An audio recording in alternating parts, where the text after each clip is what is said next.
Hello everyone आमर YouTube channel इकोनोप्लस को समस्त को स्वागत। आज वीडियो रे आम आलोचना करूँ उपयोगितार अर्थ वैशिष्ट्य एवं प्रकार भेद। अर्थशास्त्र रे उपयोगिता एक बहुल व्यवहृत शब्द, तेणु या विषय रे आलोचना करिबा। प्रथमे देखिबा उपयोगितार अर्थ कौन। मैं जिते देखुँ साधारण अर्थ देखा तो उपयोगिता कहले समस्ते बुझती जे उपकारिता बा सुविधा को बुझी था। तो साधारण अर्थ उपयोगिता कहले आम उपकारिता बा सुविधा को बुझी था, किंतु अर्थशास्त्र यार अर्थ एक भिन्न अर्थ व्यवहृत होता है। अर्थशास्त्र उपयोगिता कहले द्रव्य किंबा सेवा, द्रव्य किंबा सेवार मानवीय अभाव पूरणकारी क्षमता को बुझाई था। अन्य भाषा कहवाई गले द्रव्य किंबा सेवार जो सामर्थ्य बा गुण द्वारा मानवीय अभाव पूरण हुए ताकू ही उपयोगिता कहा जाए।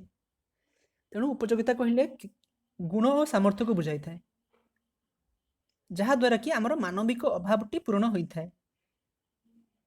तो उपयोगिता कहले केवल सही गुण सही सामर्थ्य को बुझाए, द्रव्य किंबा सेवार जहाँ द्वारा मानवीय अभाव पूरण होता है। से हुए तो उपकार मिलता है कि अपकार मिलता है, किंतु सेगुड़िक मानवीय अभाव पूरण करुले आम से द्रव्य गुड़िक उपयोगिता अच्छे बोली आम कहू। जमीक उदाहरण स्वरूप आमको भोक लगी, यह एक मानविक अभाव, ताकू पूरण करने आम खाद्य ग्रहण करें। तेणु कहीं ना खाद्यर एक क्षमता अच्छी बा गुण अच्छी जी कि आमर क्षुधा को मेंटेई पार। ठीक से भाई जिते आमको शोष लगी था आम पानी पी था, कारण पानीर शोष मेंटेबार क्षमता अच्छी।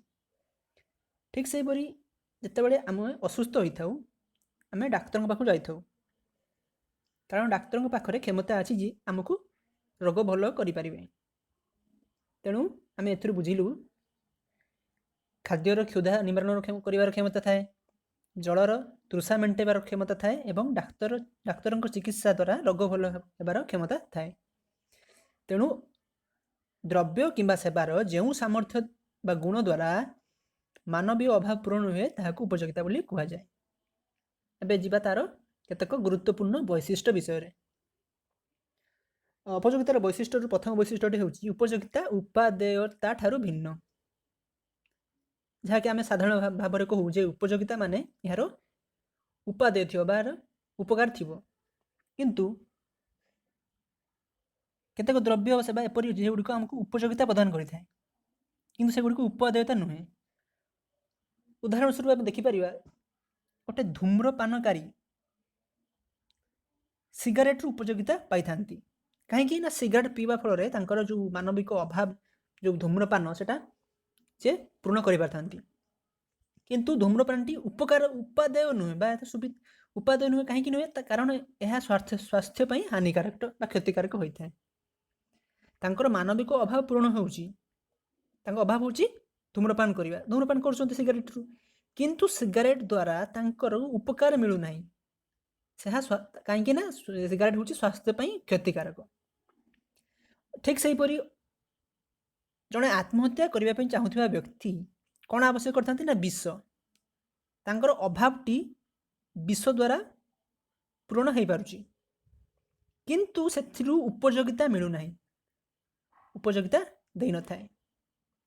तेणु उपयोगितार कौन नैतिक गुरुत्व ना अर्थनीति रे, अर्थशास्त्र रे उपयोगितार कौन नैतिक गुरुत्व न थाए। अर्थात से हुए तो आमर उपकार दे थाए अपकार दे थाए, किंतु सेगुड़िक उपयोगिता से कह जिते सेगुड़िक मानविक अभाव को पूरण कर पार्थुव। तेणु मानविक अभाव पूरण कर पार्थुवा जेकोसी वस्तु होउची उपयोगितार पदवाच्य। हुए तो से द्रव्यटी आम पई क्षतिकार हो पारे किंबा उपकारिता उपकार हो पारे। द्वितीय वैशिष्ट्य होउची उपयोगिता आनंद ठारू भिन्न। यार अर्थ होउची जड़े व्यक्ति पई कौन द्रव्यर उपयोगिता थाई पारे, किंतु यही द्रव्य तांको आनंद प्रदान करि न पारे, अर्थात से द्रव्य गुड़ी को उपभोग करी से आनंद पाई न पारती। ଏଠାରେ ଉଦାହରଣ ଅଛି ଯେମିତିକି ଅରୁଚିକର ଔଷଧ ବା ପିତା ଔଷଧ ତୁମେ ଖାଇଲ, ସେଠୁ ଆନନ୍ଦ ପାଅ ନାହିଁ, କିନ୍ତୁ ସେଗୁଡ଼ିକ ଉପଯୋଗିତା ପ୍ରଦାନ କରିଥାନ୍ତି କାରଣ ତୁମର ରୋଗ ଭଲ ହୋଇଥାଏ। ସେପରି ଇଞ୍ଜେକ୍ସନ୍ ଏଗୁଡ଼ିକ ଆନନ୍ଦ ଦିଏ ନାହିଁ, କିନ୍ତୁ ରୋଗ ଭଲ ହେବା ପାଇଁ ଏଗୁଡ଼ିକ ଆବଶ୍ୟକ ଥାଏ, ତେଣୁ ଏଗୁଡ଼ିକର ଉପଯୋଗିତା ଥାଏ, କିନ୍ତୁ ଏଗୁଡ଼ିକ ଆନନ୍ଦ ଦିଏ ନାହିଁ। ଯିବା ପରବର୍ତ୍ତୀ ବୈଶିଷ୍ଟ୍ୟକୁ, ଉପଯୋଗିତା ଏକ ମାନସିକ ଧାରଣା। ଉପଯୋଗିତା ଏକ ମାନସିକ ଧାରଣା। ଆମେ ଯେମିତି ଜାଣିଛୁ ଉପଯୋଗିତା ଏକ ଆତ୍ମ ଅନୁଭବ ମାତ୍ର। ଏଗୁଡ଼ିକ ଆମେ ପ୍ରକାଶ କରିପାରିବା ନାହିଁ ଯେ ଗୋଟେ ଦ୍ରବ୍ୟ ବା ସେବାରୁ ମୁଁ 45 କେଜି ଉପଯୋଗିତା ପାଇଲି, ତ ଏହାକୁ ନ୍ୟୁମେରିକାଲି ବା ଗୋଟେ ନମ୍ବର ହିସାବରେ ଆମେ ପ୍ରକାଶ କରିପାରିବା ନାହିଁ। ଏହା କେବଳ ଆତ୍ମ ଅନୁଭବ, ଆମ ମାଇଣ୍ଡରେ ଏଗୁଡ଼ିକ ଥାଏ, ଆମେ ଫିଲ୍ କରିପାରିବା। ଯେପରିକି ଏହା ବ୍ୟବହାରକାରୀଙ୍କ ମାନସିକ ଅବସ୍ଥା ଉପରେ ନିର୍ଭର କରିଥାଏ। ବ୍ୟବହାରକାରୀଙ୍କ ମାନସିକ ଅବସ୍ଥା ଉପରେ ନିର୍ଭର କରିଥାଏ। ସେ ଗୋଟିଏ ଦ୍ରବ୍ୟକୁ କେତେ ଗୁରୁତ୍ୱ ଦେଉଛନ୍ତି, କେତେ ମହତ୍ତ୍ୱ ଦେଉଛନ୍ତି, ସେ ତାହା ଉପରେ ନିର୍ଭର କରିଥାଏ। ଯେମିତି ଗୋଟେ ଛାତ୍ର, ତା ପାଇଁ ପୁସ୍ତକର ଗୁରୁତ୍ୱ ଅଧିକ, ତେଣୁ ତା ପାଇଁ ପୁସ୍ତକର ଉପଯୋଗିତା ଅଧିକ। କିନ୍ତୁ ଯେଉଁ ବ୍ୟକ୍ତି ପାଠ ପଢ଼ି ନାହାନ୍ତି ତାଙ୍କ ପାଇଁ ପୁସ୍ତକର ଗୁରୁତ୍ୱ ଏତେ ନୁହେଁ। ତେଣୁ ଗୁରୁତ୍ୱ ଭିତ୍ତିରେ ବା ବ୍ୟକ୍ତିବିଶେଷଙ୍କ ଆତ୍ମ ଅନୁଭବ ବା ସେ ବ୍ୟକ୍ତିବିଶେଷଟି ସେ ଦ୍ରବ୍ୟ ସେବାକୁ କେତେ ଗୁରୁତ୍ୱ ଦେଉଛି ତା ଭିତ୍ତିରେ ଉପଯୋଗିତାର ପରିବର୍ତ୍ତନ ହୋଇଥାଏ। ତେଣୁ ଏହା ଏକ ମାନସିକ ଧାରଣା। ଯିବା ପରବର୍ତ୍ତୀ ବୈଶିଷ୍ଟ୍ୟକୁ, ଉପଯୋଗିତା ଏକ ଆପେକ୍ଷିକ ଧାରଣା। ଉପଯୋଗିତା ଏକ ଆପେକ୍ଷିକ ବା ରିଲେଟିଭ୍ କନସେପ୍ଟ। କାହିଁକି ନା ଉପଯୋଗିତାଟା ସ୍ଥାନ, କାଳ ଏବଂ ବ୍ୟକ୍ତିବିଶେଷରେ ଅଲଗା ଅଲଗା ହୋଇଥାଏ। ଏଠି ଆମେ ଉଦାହରଣ ଦେଖିବା। ପ୍ରଥମ ଉଦାହରଣ ହେଉଛି ସ୍ଥାନ ବା ପ୍ଲେସ୍। ଯେମିତି ତୁମେ ଜାଣିଛ ପର୍ବତ ଆରୋହଣ କଲା ସମୟରେ ଆମକୁ ଅକ୍ସିଜେନ୍ ଦରକାର ବା ଅମ୍ଳଜାନ ଥଳି ଆବଶ୍ୟକ ପଡ଼ିଥାଏ, ଅକ୍ସିଜେନ୍ ସିଲିଣ୍ଡର ଆବଶ୍ୟକ ପଡ଼ିଥାଏ।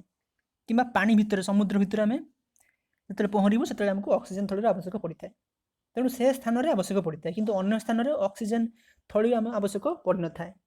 କିମ୍ବା ତୁମେ ଅସୁସ୍ଥ ହେଲେ ଆବଶ୍ୟକ ପଡ଼ିଥାଏ। ତ ପର୍ବତ ଚଢ଼ିବା ପାଇଁ କିମ୍ବା ପାଣି ଭିତରେ ପଶିବା ପାଇଁ କିମ୍ବା ଅସୁସ୍ଥ ହେଲେ, ଦେହ ଅତି ଅସୁସ୍ଥ ହେଲେ ଅମ୍ଳଜାନ ଥଳିର ଆବଶ୍ୟକ ପଡ଼ିଥାଏ। କିନ୍ତୁ ଅନ୍ୟ ସ୍ଥାନରେ ଏହାର କୌଣସି ଉପଯୋଗିତା ନଥାଏ, କ୍ୱଚିତ ଉପଯୋଗିତା ଥାଏ। ହେଲା, ତ ସ୍ଥାନ ଭିତରେ ଉପଯୋଗିତାର ପରିବର୍ତ୍ତନ ହେଉଛି।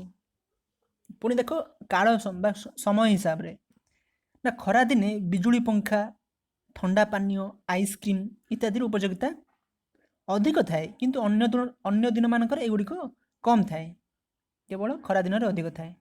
ସେପରି ଶୀତ ଦିନରେ ଶୀତ ବସ୍ତ୍ରର ଯେମିତି ଜ୍ୟାକେଟ୍, ଟୋପି ଏସବୁର ଆବଶ୍ୟକତା ବା ଉପଯୋଗିତା ଅଧିକ ଥାଏ, କିନ୍ତୁ ଗରମ ଦିନରେ ଏଗୁଡ଼ିକ ଉପଯୋଗିତା କମ୍ ଥାଏ। ତେଣୁ କାଳ ଭେଦରେ ମଧ୍ୟ ଉପଯୋଗିତାରେ ପରିବର୍ତ୍ତନ ହୋଇଥାଏ।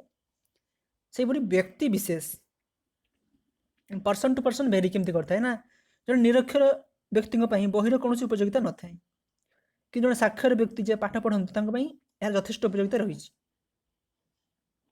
ଠିକ୍ ଯେପରି ତୁମେ ପ୍ଲସ୍ ଟୁ ସେକେଣ୍ଡ ଇୟର୍ରେ ପଢ଼ୁଛ, ତୁମର ପ୍ଲସ୍ ଟୁ ସେକେଣ୍ଡ ଇୟର୍ ବହିର ଉପଯୋଗିତା ଅଧିକ, କିନ୍ତୁ ତୁମେ ଯେତେବେଳେ ଦଶମ ଶ୍ରେଣୀରେ ପଢ଼ୁଥିଲ ତୁମ ଦଶମ ଶ୍ରେଣୀ ବହିର ଉପଯୋଗିତା ଅଧିକ ଥିଲା। ତ ବ୍ୟକ୍ତି ବିଶେଷରେ ମଧ୍ୟ ତୁମର ପରିବର୍ତ୍ତନ ଘଟୁଛି। ପରବର୍ତ୍ତୀ ବୈଶିଷ୍ଟ୍ୟ ହେଉଛି ଉପଯୋଗିତାର ସଠିକ୍ ପରିମାପ ଅସମ୍ଭବ। ଆମେ ଯେମିତି ଜାଣିଛୁ ଉପଯୋଗିତା ଏକ ମାନସିକ ଧାରଣା ବା ଏକ ମଣିଷର ମାନସିକ ଅବସ୍ଥା ଉପରେ ନିର୍ଭର କରିଥାଏ। ତେଣୁ ଜଣେ ବ୍ୟକ୍ତି ଏକ ନିର୍ଦ୍ଦିଷ୍ଟ ଦ୍ରବ୍ୟରୁ କେତେ ଉପଯୋଗିତା ପ୍ରାପ୍ତ କଲେ ତାକୁ ସିଏ ସଂଖ୍ୟା ମାଧ୍ୟମରେ ପରିମାପ କରିପାରିବେ ନାହିଁ। ସେ ଆମକୁ କହିପାରିବେ ନାହିଁ ଯେ ଉକ୍ତ ଦ୍ରବ୍ୟରୁ ମୁଁ 5 କେଜି ଉପଯୋଗିତା ପାଇଲି ବା ଅନ୍ୟ ଦ୍ରବ୍ୟରୁ 6 କେଜି ଉପଯୋଗିତା ପାଇଲି। ହଁ, କିନ୍ତୁ ସେ ଏତିକି କହିପାରିବେ ଯେ ପ୍ରଥମ ଦ୍ରବ୍ୟରୁ ମୁଁ ଦ୍ୱିତୀୟ ଦ୍ରବ୍ୟ ଅପେକ୍ଷା ଅଧିକ ମାତ୍ରାରେ ଉପଯୋଗିତା ପାଇଲି।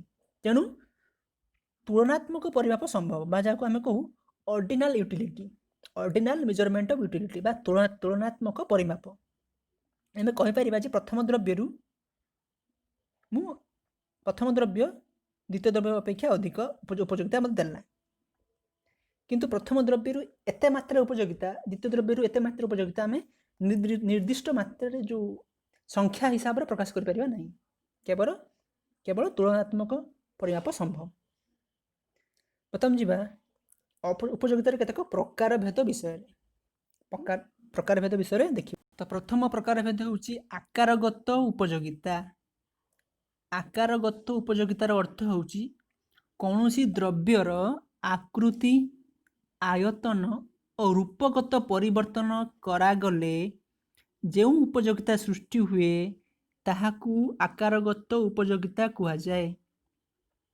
ଆମେ କୌଣସି ଦ୍ରବ୍ୟର ଯଦି ଆକୃତି, ତାର ଆୟତନ ଏବଂ ରୂପଗତ ପରିବର୍ତ୍ତନ କରିବା, ସେ ଦ୍ରବ୍ୟଟି ଅନ୍ୟ ଏକ ଦ୍ରବ୍ୟରେ ପରିବର୍ତ୍ତନ ହୋଇଯିବ। ତେଣୁ ସାଧାରଣ ଭାବରେ ବୁଝିଲେ ଆକାରର ପରିବର୍ତ୍ତନ ହେଲେ ଯେଉଁ ଉପଯୋଗିତା ସୃଷ୍ଟି ହେଉଛି ତାହାକୁ କୁହାଯାଏ ଆକାରଗତ ଉପଯୋଗିତା। ଏଠାରେ ଉଦାହରଣ ଦେଖିବା, କାଠଗଡ଼ର କୌଣସି ଉପଯୋଗିତା ନଥାଏ ସାଧାରଣତଃ, କିନ୍ତୁ ସେଇ କାଠଗଡ଼କୁ ଯେତେବେଳେ ଜଣେ ବଢ଼େଇ ଚୌକି, ମେଜ କିମ୍ବା ଖଟ ଇତ୍ୟାଦି ବିଭିନ୍ନ ଦ୍ରବ୍ୟ ତିଆରି କରୁଛି, ତାହାର ଉପଯୋଗିତାଟି ବଢ଼ିଯାଉଛି। ସେମିତି ଗୋଟେ କୁମ୍ଭାର ମାଟିକୁ ନେଇ ମାଠିଆ ତିଆରି କଲେ ତାର ଉପଯୋଗିତା ବୃଦ୍ଧି ହେଉଛି।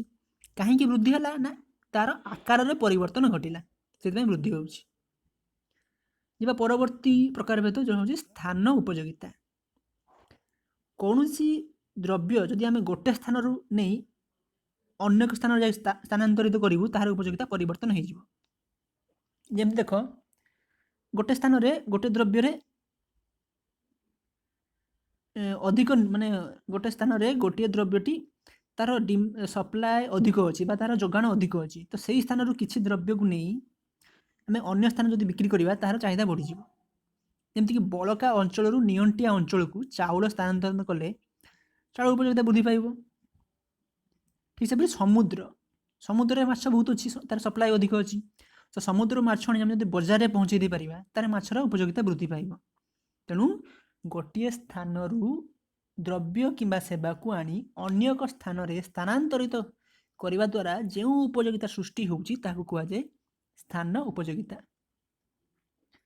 ବର୍ତ୍ତମାନ ଦେଖିବା ସମୟ ବା କାଳ ଉପଯୋଗିତା, ଯେଉଁଟା କୁହାଯାଏ ଟାଇମ୍ ୟୁଟିଲିଟି। ଦ୍ରବ୍ୟଟିକୁ କିଛି ସମୟ ପାଇଁ ଯଦି ଆମେ ମହଜୁଦ କରି ବା ସଂରକ୍ଷିତ କରି ରଖିବା, ତା ଦ୍ୱାରା ଯେଉଁ ଉପଯୋଗିତା ସୃଷ୍ଟି ହୁଏ ତାହାକୁ କାଳ ଉପଯୋଗିତା କୁହାଯାଏ। ତେଣୁ ଗୁଡ୍ସ ଆଣ୍ଡ ସର୍ଭିସ୍ ଯାହା ବି ଅଛି ଆମ ପାଖରେ ତାକୁ ଆମେ ଷ୍ଟୋର କରି ରଖିଦେବା, କିଛି ସମୟ ପାଇଁ ସଂରକ୍ଷିତ କରି ରଖିଦେଲେ ତ କିଛି ସମୟ ପରେ ତାହାର ଉପଯୋଗିତା ବୃଦ୍ଧି ପାଇବ। କେମିତି ନା ଦେଖ, ଅମଳ ପରେ ଯଦି ଧାନକୁ ସଂରକ୍ଷିତ କରି ରଖିଦେବା ଏବଂ ବର୍ଷା ଦିନେ ତାକୁ ବଜାରକୁ ଛାଡ଼ିବା ଏବଂ ଏକ ବର୍ଦ୍ଧିତ ଦରରେ ବିକ୍ରି ହୁଏ, ଚାଉଳର ଏହି ବର୍ଦ୍ଧିତ ଦ୍ରବ୍ୟ ବା ମୂଲ୍ୟକୁ ଆମେ କାଳ ଉପଯୋଗିତା ବୋଲି କହୁ, କାରଣ ସମୟର ପରିବର୍ତ୍ତନ ଫଳରେ ଏହାର ଉପଯୋଗିତା ବୃଦ୍ଧି ପାଇଛି। ଆମେ ଦେଖୁଛୁ ଆଜିକାଲି ଅନେକ ଫଳ ଏବଂ ପନିପରିବା ଶୀତଳ ଭଣ୍ଡାରରେ ରହୁଛି, ଯାହାଫଳରେ ବିଭିନ୍ନ ସମୟ ପାଇଁ ଏହାକୁ ସଂରକ୍ଷିତ କରି ରଖାଯାଉଛି, ଯାହାଫଳରେ ଯେତେବେଳେ ଏହାର ଚାହିଦା ଅଧିକ ସେତେବେଳେ ଏହାକୁ ବିକ୍ରି କରାଯାଉଛି, ଏହାର ମୂଲ୍ୟ ବୃଦ୍ଧି ପାଉଛି। ତ ଏଗୁଡ଼ିକ ହେଉଛି ସମୟ ଉପଯୋଗିତା ବା କାଳ ଉପଯୋଗିତାର ଉଦାହରଣ। ଚତୁର୍ଥ ହେଉଛି ସେବା ଉପଯୋଗିତା। ଏଟା ବ୍ୟକ୍ତିଗତ ସେବା ଦ୍ୱାରା ଯେଉଁ ଉପଯୋଗିତା ସୃଷ୍ଟି ହୁଏ ତାହା କୁହାଯାଏ ସେବା ଉପଯୋଗିତା। ତେଣୁ ବ୍ୟକ୍ତିଗତ ସେବା ଦ୍ୱାରା, ଯେମିତି ଗୋଟେ ଡାକ୍ତର ଚିକିତ୍ସା କରୁଛନ୍ତି, ଜଣେ ଅଧ୍ୟାପକ ଶିକ୍ଷାଦାନ କରୁଛନ୍ତି କିମ୍ବା ଗୋଟେ ବୈଜ୍ଞାନିକ ଗବେଷଣା କରୁଛନ୍ତି, ଏଗୁଡ଼ିକ କ'ଣ ତାଙ୍କ ସେବା ଦ୍ୱାରା ସେ ଉପଯୋଗିତା ସୃଷ୍ଟି କରୁଛନ୍ତି। ଡାକ୍ତରଙ୍କ ସେବା ଦ୍ୱାରା ରୋଗୀଟି ଆରୋଗ୍ୟ ଲାଭ କରୁଛି। ସେହିପରି ଶିକ୍ଷକଙ୍କ ଶିକ୍ଷାଦାନ ଦ୍ୱାରା ଛାତ୍ରଛାତ୍ରୀମାନଙ୍କର ଜ୍ଞାନ ବୃଦ୍ଧି ପାଉଛି। ତେଣୁ ଏଗୁଡ଼ିକ ହେଉଛି ବ୍ୟକ୍ତିଗତ ସେବା। ତେଣୁ ଆଜିର ଭିଡ଼ିଓରେ ଆମେ ଜାଣିଲୁ ଉପଯୋଗିତା କ'ଣ, ଉପଯୋଗିତାର ବୈଶିଷ୍ଟ୍ୟ କ'ଣ ଏବଂ ଏହାର ପ୍ରକାରଭେଦ ବିଷୟରେ। ଯଦି ଆପଣମାନଙ୍କୁ ଆମ ଭିଡ଼ିଓଟି ଭଲ ଲାଗୁଛି ତାହେଲେ ଲାଇକ୍, ସେୟାର, ସବସ୍କ୍ରାଇବ୍ କରିବା ପାଇଁ ଜମାରୁ ଭୁଲିବେନି। ଧନ୍ୟବାଦ।